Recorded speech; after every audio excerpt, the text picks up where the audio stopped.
Learn about extraction, कि उन्हें हम एक्सट्रैक्ट कैसे करते हैं, the process of extraction. Metals can be categorized into three parts on the basis of reactivity. Most reactive, medium reactive and least reactive, जैसे कि हमने अभी अभी किया. एंड इसी के ऊपर डिपेंड करता है कि हम कैसे उनकी प्योरिफिकेशन करते हैं, कैसे उन्हें एक्सट्रैक्ट करते हैं. And the three steps are, number 1 is the concentration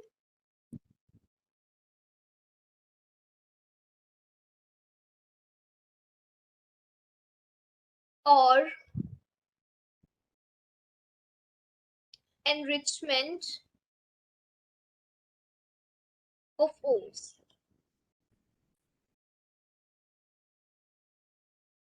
Second one is conversion of concentrated ore into crude metal. इसके बारे में हम अभी डिटेल में पढ़ेंगे. This is just the initial step. मैं आपको 3 स्टेप, जो 3 फेजेस हैं हमारे, उनके बारे में बता रही हूँ. And the final one is refining of impure और crude metal.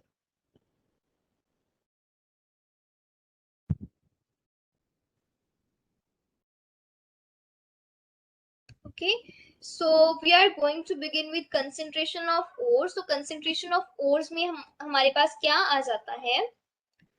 First of all, we have concentration of ores.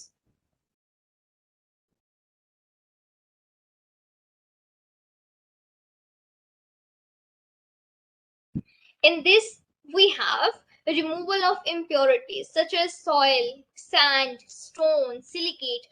तो जो हमारे पास हम मेटल एक्सट्रैक्ट करते हैं वो प्योर फॉर्म में नहीं होते, रेदर उनके साथ में बहुत ज्यादा impurities होती हैं, which include soil, sand, etc. और जब हम उन्हें माइन और से निकालते हैं ना, उसे रिमूव करते हैं, this process is known as concentration of ores. And the impurities are called ganges. इसकी प्रोनाउंसिएशन डिफरेंट है. some people may pronounce it as ganges, some may pronounce it as gangu, etc. So whichever fits you the most, you can use that. Okay, so it's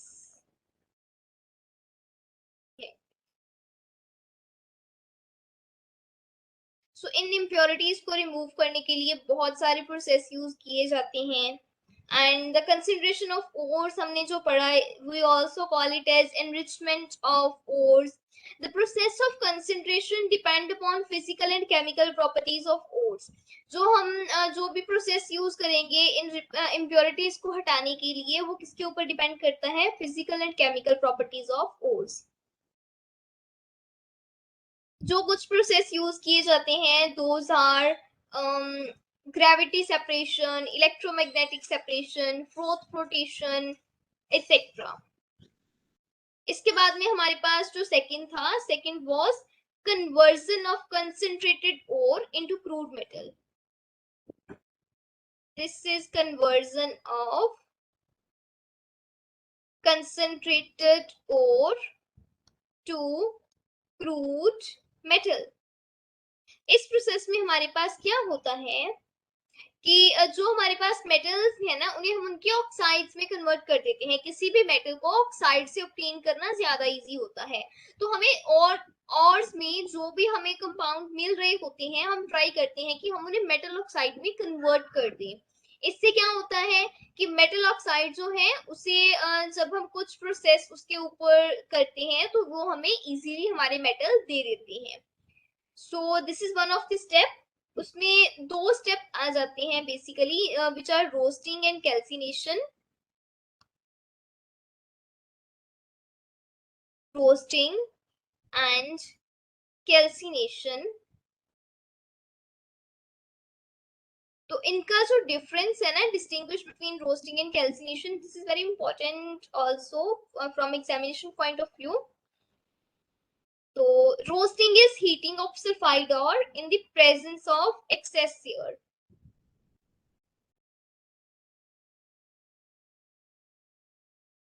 जब हम excess air में heating करते हैं, that is called as roasting.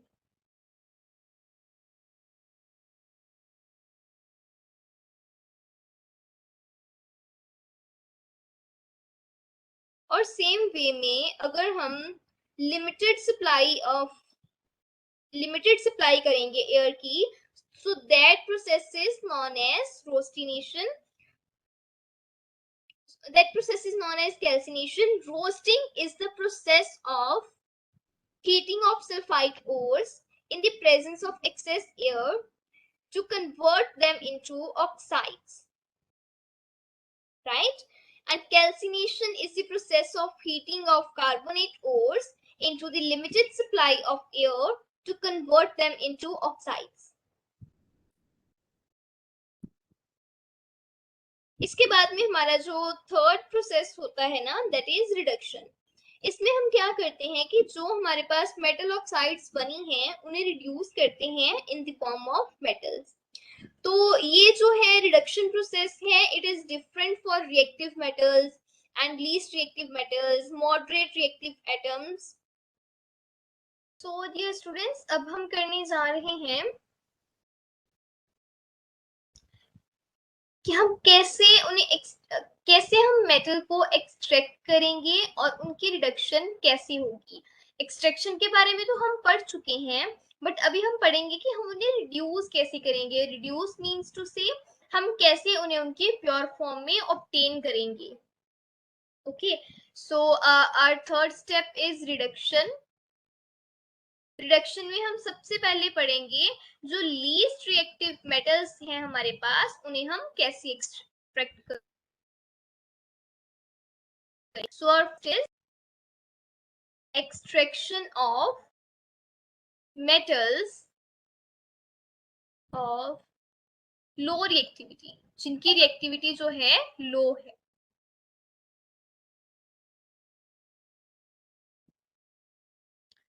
इसकी examples क्या होने वाली हैं? We can say mercury, copper,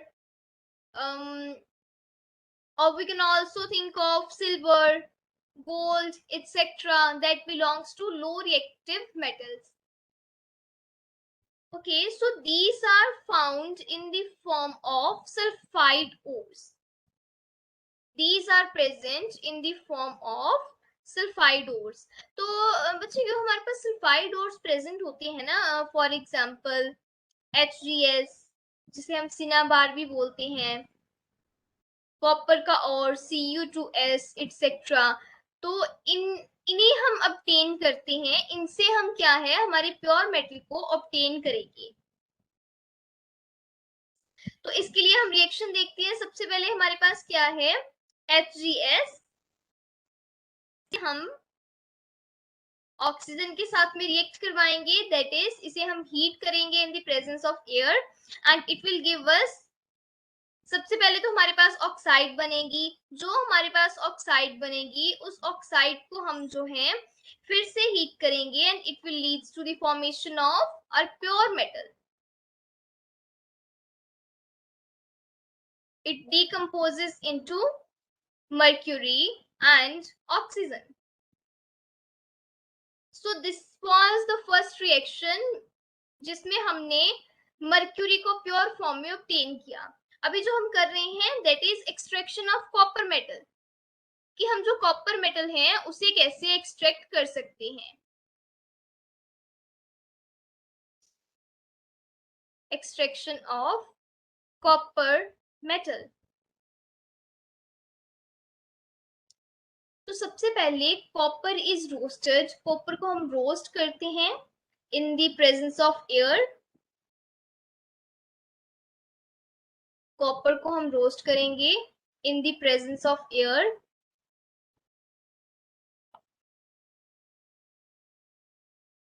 and it will leads to the formation of copper and oxygen. इसके लिए हम रिएक्शन देखते हैं। सबसे पहले जो हमारे पास होने वाली है, ये हमारे पास कॉपर गैस है जिसे हम ऑक्सीजन के साथ में रिएक्ट करवाएंगे और वी कैन से जिसे हम ऑक्सीजन एयर की प्रेजेंस में हीट करेंगे and it leads to the formation of copper and sulphur dioxide.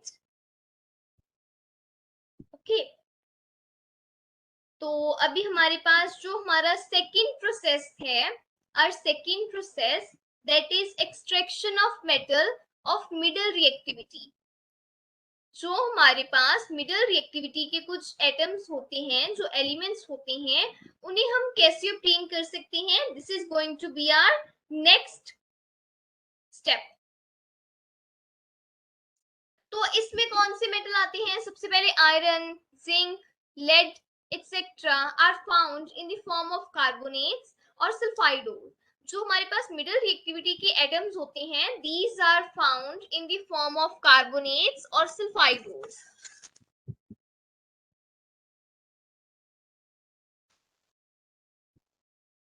सो इन्हें एक्सट्रैक्ट करने के लिए we have some different methods. सबसे पहले हम इसमें करेंगे एक्सट्रैक्शन ऑफ जिंक।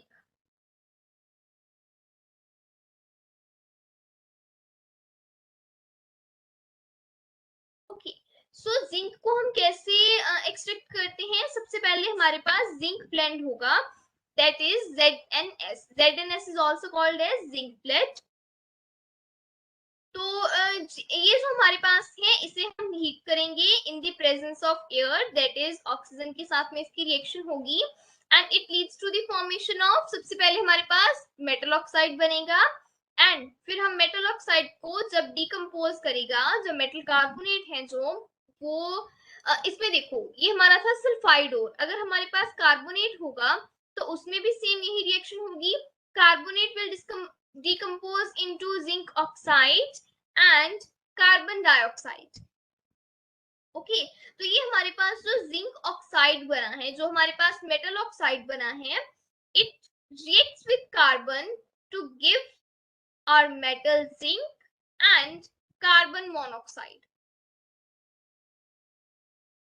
राइट। तो इस प्रोसेस में क्या होगा, सबसे पहले हमारे पास जिंक सल्फाइड या फिर जिंक कार्बोनेट जो भी हमारे पास प्रेजेंट होगा, उसे हम हीट करेंगे।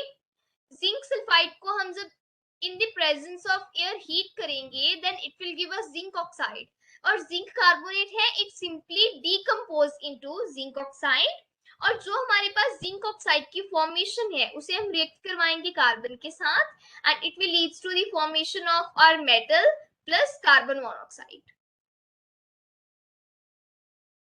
Okay, so next we are going to learn about the extraction of lead।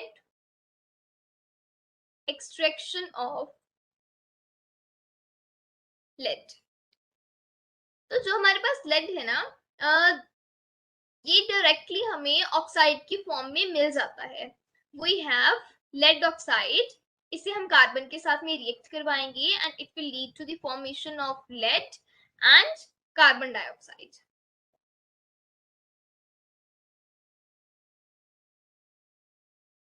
Okay, so next we are going to study about extraction of metal of high reactivity। This is high reactivity। तो इसमें कौन से metal आ जाते हैं, like sodium, magnesium, calcium, potassium, one of the most reactive element. तो इसके लिए हम सिंपल मेथड से नहीं, इसके लिए हमें चाहिए होता है इलेक्ट्रोलिटिक रिडक्शन। ये हम करते हैं by electrolytic reduction. So electrolytic reduction is a method in which current is passed through the molten state of metal। इसमें से हमारे पास जो करंट होता है ना, उसे हम मोल्टन स्टेट ऑफ मेटल से पास करवाते हैं, and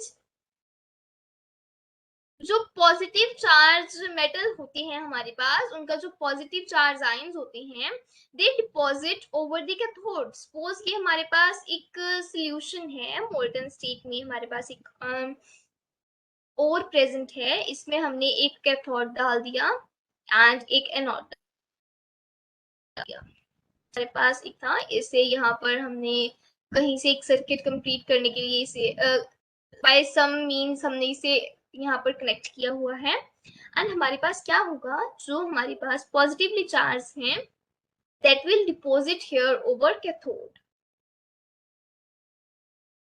Okay, for example, when current is passed through molten state of solution of sodium chloride, हमारे पास जो मेन है ना, हम सोडियम क्लोराइड की ही एग्जांपल लेंगे. इसमें हमारे पास क्या होगा, Na पॉजिटिव, इसके साथ में एक इलेक्ट्रॉन ऐड हो जाएगा, ये एक इलेक्ट्रॉन गेन करेगा और क्या बना देगा, सोडियम मेटल. और सेम वे में हमारे पास क्लोरीन है, ये इलेक्ट्रॉन को लूज करेगी,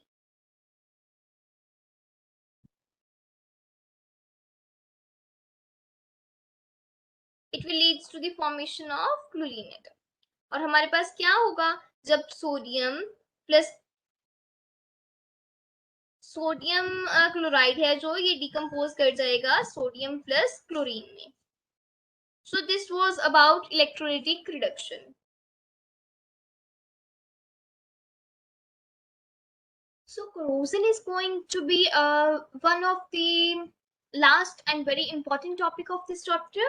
So now we are going to study about corrosion.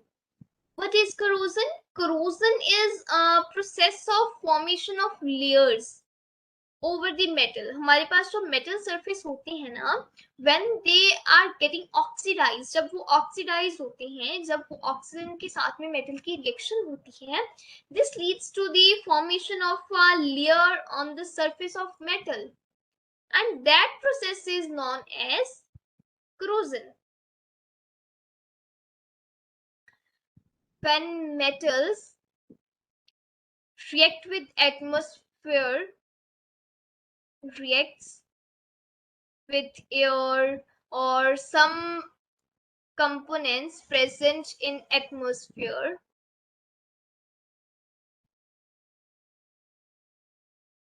it leads to the, इससे क्या होता है, it leads to the formation of a layer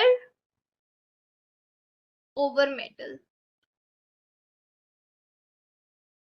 ठीक है, इससे हमारे पास क्या होगा, अगर लॉन्ग रन में ऐसी लेयर बनती रहेगी तो जो हमारे मेटल है ना वो खराब होना स्टार्ट हो जाएंगे, राइट. एंड जो प्रोसेस होता है, that process is known as corrosion. इसमें हमारे पास क्या होता है, rusting of iron. Rusting of iron is one of the very well known example of corrosion. Rusting of corrosion, rusting of iron होता क्या है, जो हमारे पास आयरन प्रेजेंट है ना, जब वो एटमॉस्फेयर में प्रेजेंट मॉइस्चर के साथ में रिएक्ट करता है, उसके कांटेक्ट में आता है, it leads to the formation of iron oxide. We have iron here. when it reacts with air, when it reacts with moisture present in air, it leads to the formation of iron oxide. और ये जो iron oxide form हो रहा है, this is not the actual iron we want. So this is the reason that why rusting of iron is not considered good for our metals. Rusting is something, if it is not prevented, the whole iron would turn into an iron oxide. जितना भी हमारे पास iron है ना, वो iron oxide में convert हो जाएगा. And this process is of very much costly, I can say. And इसकी वजह से बहुत ज्यादा एक्सपेंसिव जो हमारे पास मटेरियल है वो भी खराब हो जाती है. तो इसे हम प्रिवेंट कैसे कर सकते हैं, the method of prevention we need to include here. Some of the example are by painting, हम पेंट कर सकते हैं आयरन सरफेस को. देन इज बाय ग्रीसिंग, हम उसे ग्रीस करके रख सकते हैं. The next one is by galvanization. Galvanization is a process that you will be learning in the coming chapters. Next is electroplating. Electroplating is something that you have learned in class 9. Electroplating is a process in which the surface of metal is coated with some of the other metals so that it do not get corroded. Next is by making alloys. हमारे पास जो alloys हैं क्या होते हैं, these are homogeneous mixture of one और two और more then to metals. हमारे पास कौन कौन से एलॉयज होते हैं, for example we have ferrous alloys. Ferrous alloys क्या होते हैं, कोई भी एक ऐसा एलॉय जिसमें आयरन प्रेजेंट हो। ओके, सेकेंड वन हमारे पास होती है non ferrous. Non ferrous means जिसमें हमारे पास आयरन प्रेजेंट ना हो। And the next one we have amalgams. These are the alloys जिनमें हमारे पास मर्क्यूरी प्रेजेंट होता है।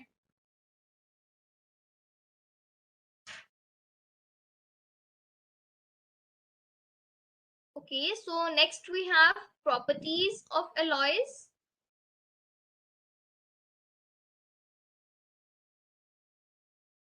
Properties of alloys में we have, first one is these are more stronger than the metal in their pure form.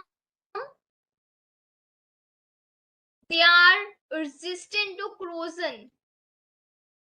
मतलब जो हमारे पास metal है वो अगर corrosion कर रहे हैं, वो करोड हो रहे हैं, खराब हो रहे हैं, तो उनके अलॉय के करोड होने के और खराब होने के चांसेस बहुत कम होते हैं। So the third one is melting point उनका जो है वो कम होता है, मेल्टिंग पॉइंट इज लो। जो हमारे पास इलेक्ट्रिकल कंडक्टिविटी है वो भी कम होती है, इलेक्ट्रिकल कंडक्टिविटी इज लो। हमारे पास some example of alloys we have brass, bronze, solder, duralumin, steel, stainless steel, magnesium, German silver, alloys of gold, etc. So my dear student, this was all about our chapter. With this our chapter is completed. If you have any doubt you can ask me. Now we'll start our next chapter in the next video. Till then, take care. Bye.